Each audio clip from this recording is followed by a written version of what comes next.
You won't believe what I saw when I first drove out to check the land I had just bought. For weeks I had been daydreaming about what I would build there.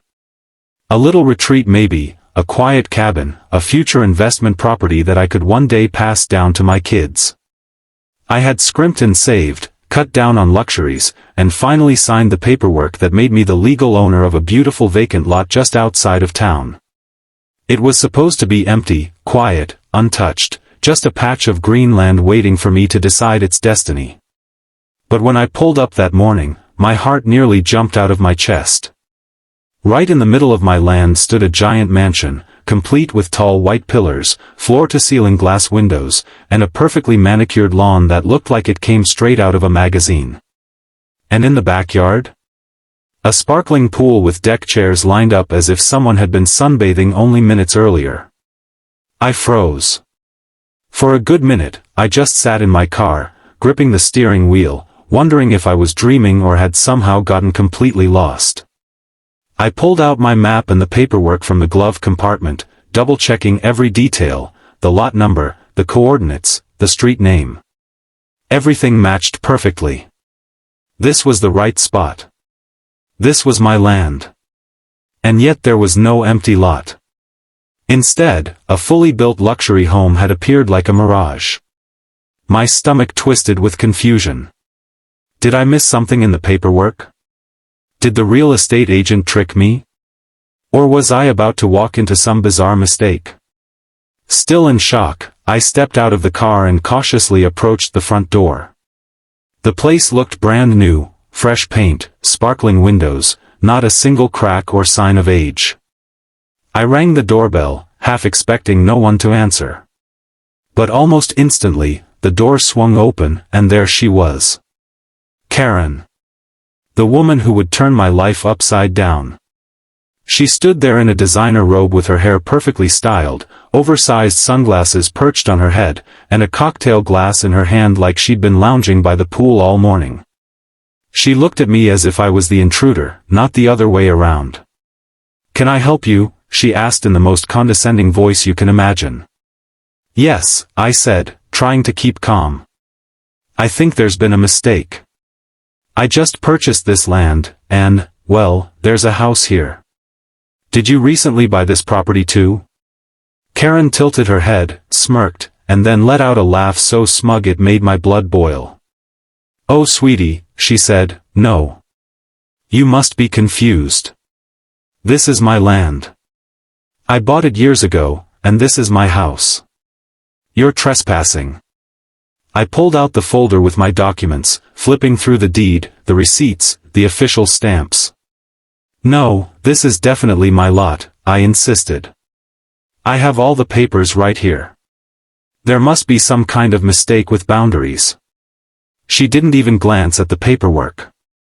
She just waved her hand like she was brushing off a fly. "No mistake. This is my mansion, my pool, my land. You need to leave before I call security." The audacity left me speechless.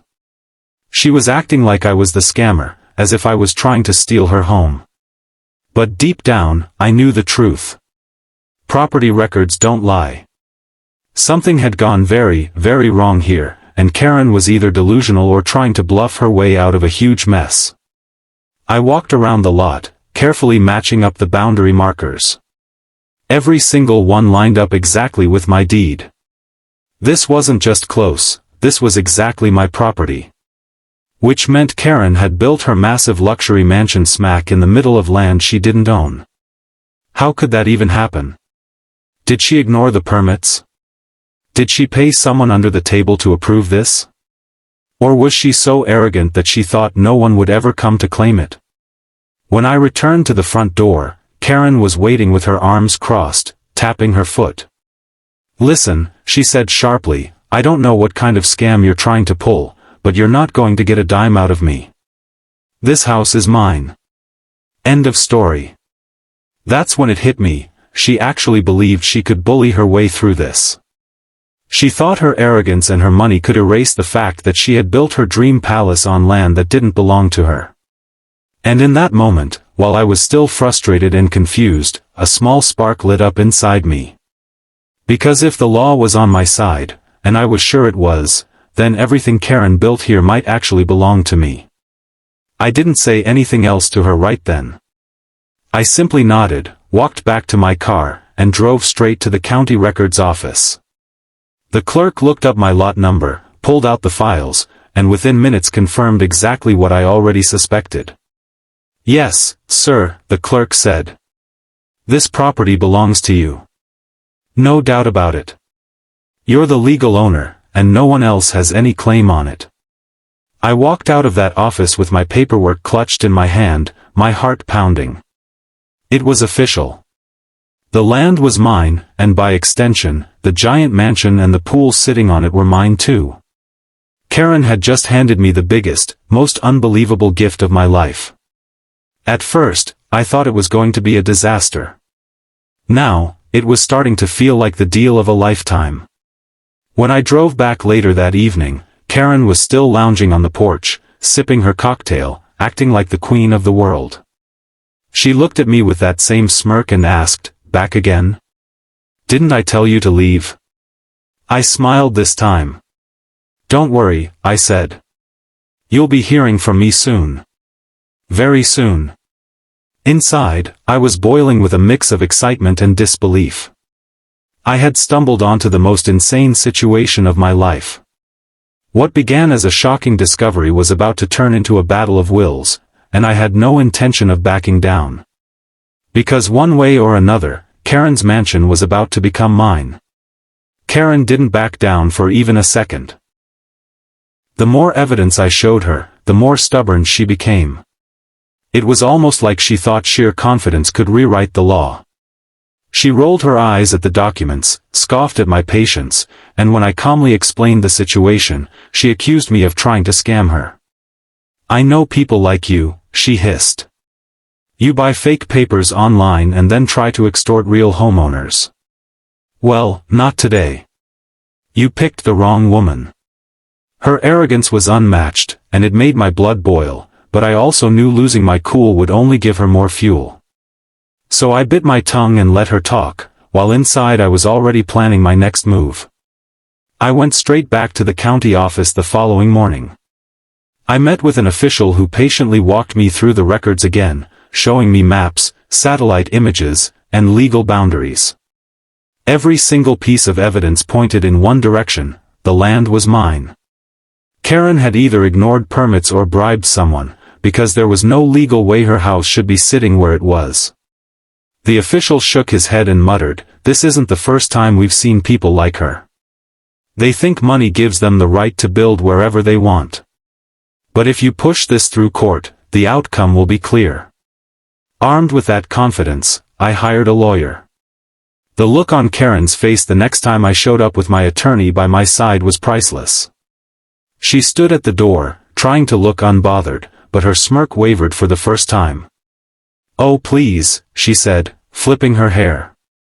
"I'll have my lawyers eat you alive. You're wasting your time."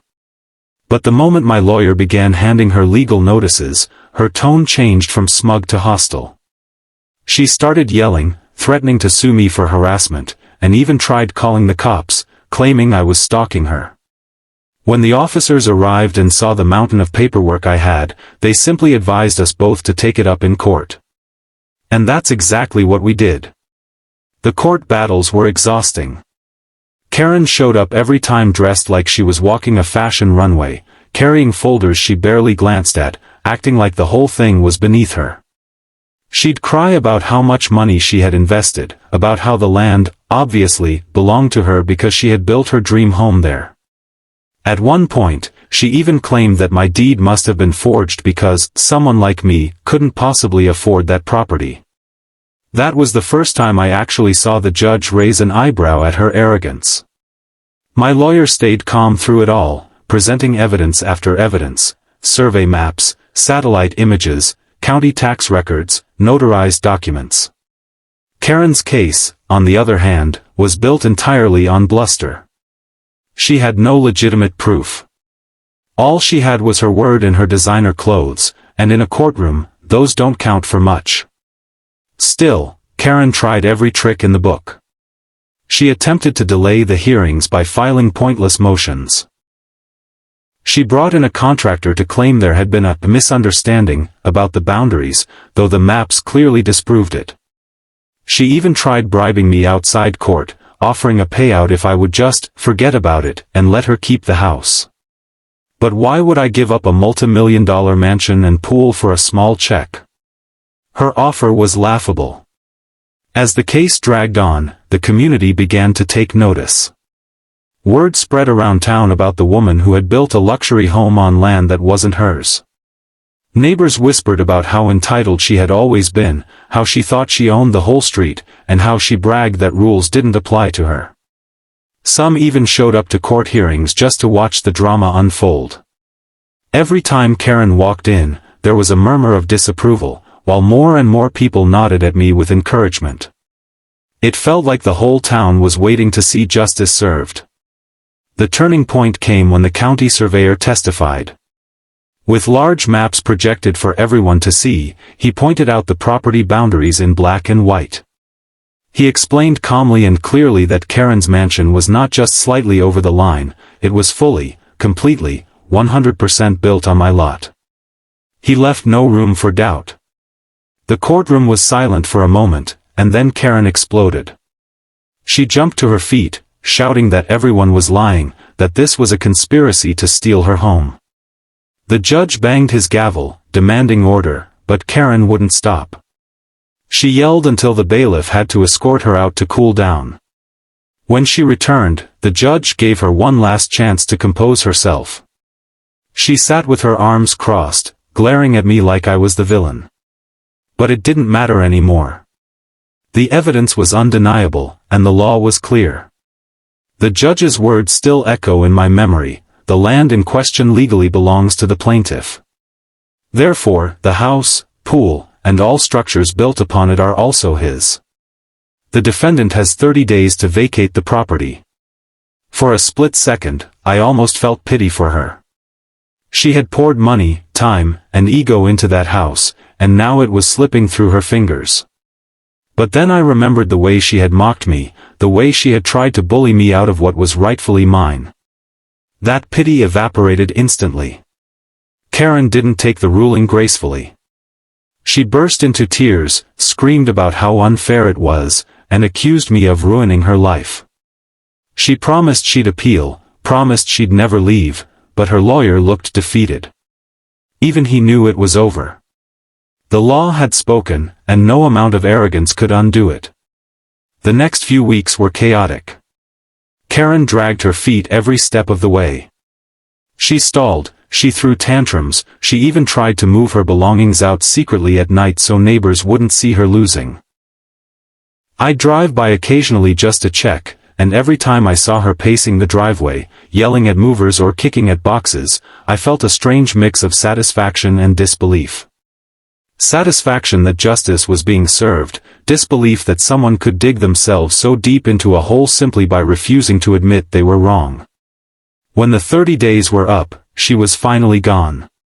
She drove away in her expensive SUV, shouting curses out the window, vowing that I hadn't seen the last of her. But the truth was, her reign was over. The land was mine. The mansion was mine. And the pool sparkled in the sun, waiting for me to take my first swim. That's when I realized something powerful. Karen had thought she could bend reality with arrogance and money, but all she had done was build me the home of my dreams. What she intended as her triumph had turned into my ultimate victory. The day Karen finally moved out felt surreal. I had driven past the property a dozen times during those 30 days, watching her tantrums from a distance, but this was different. This was the end. Movers carried out furniture piece by piece while Karen barked orders like a drill sergeant, her voice carrying across the neighborhood. She wasn't just angry, she was humiliated. Neighbors stood on their lawns, whispering, some even laughing, as the self-proclaimed queen of the block was dethroned in front of everyone. I stood at the edge of the driveway, not saying a word, just holding the paperwork that made me the rightful owner. Karen's eyes locked on mine a few times, full of venom, but she never dared speak to me again. She had lost, and she knew it. When the moving truck finally pulled away and her luxury SUV disappeared down the street, the silence that followed was almost peaceful. For the first time since this whole ordeal began, I could truly breathe. I walked slowly toward the front door, pulled out the brand new set of keys the county had issued after the court ruling, and stepped inside. The echo of my footsteps in that grand entryway sent chills down my spine. It was mine. Every chandelier, every marble tile, every corner of this massive mansion now belonged to me. I explored each room as if I was discovering buried treasure. The kitchen was a chef's dream, with granite countertops, double ovens, and state-of-the-art appliances that Karen probably hadn't even used yet. The living room had towering ceilings with a stone fireplace that stretched up 2 stories. The master suite felt like something out of a resort, complete with a balcony overlooking the pool. I walked out back and just stood there for a while, staring at the shimmering blue water reflecting the late afternoon sun. I couldn't help but laugh. I had set out to buy a simple vacant lot, and now I owned a mansion with a pool worth more than anything I had ever dreamed of. Of course, it wasn't just about the house. It was about what it represented. Karen had tried to bully me, intimidate me, and cheat her way into keeping something that didn't belong to her. She had mocked me, accused me of lying, and tried to turn the law against me. But in the end, her arrogance had backfired so spectacularly that she had built me the perfect home and handed me the keys. Justice had a funny way of working out. The days that followed were filled with a mix of work and joy. The house was nearly perfect, but it still needed a few touches to make it truly mine. I hired landscapers to add new flowers and trees, painters to freshen up some of the walls, and even brought in a pool company to upgrade the lighting system. Every improvement felt like a victory lap, a reminder that I had turned Karen's greatest mistake into my greatest win. Neighbors began stopping by, some curious, some congratulatory. They all had stories about Karen.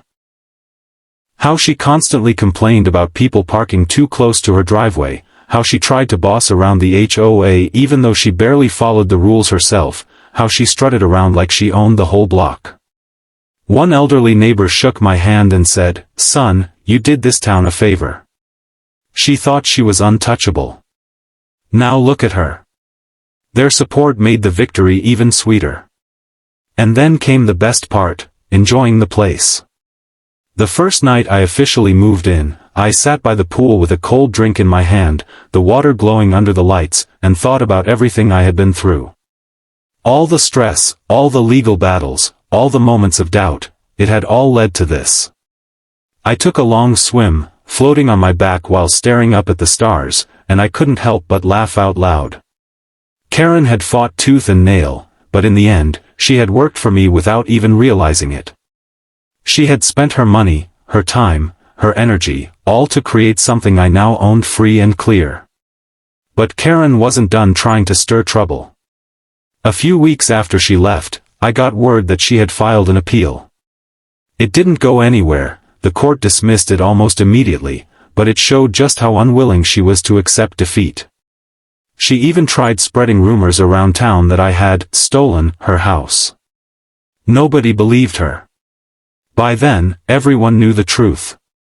Her reputation, once polished and intimidating, was now a punchline. People laughed about how she had basically gifted me a mansion. The more she tried to spin the story, the worse she looked. I, on the other hand, focused on moving forward. I hosted a housewarming party, inviting friends and family to see the incredible home. Their jaws dropped as they walked through the doors, marveling at the design and luxury. I told them the whole story, and by the end, they were shaking their heads in disbelief. "Only you could turn buying vacant land into this," one friend joked. As time passed, the house became more than just a trophy from a legal battle. It became my sanctuary, a place where I could build new memories, a home that symbolized resilience and patience. I started to appreciate the irony even more. The very person who tried to take everything from me had ended up giving me more than I ever dreamed of.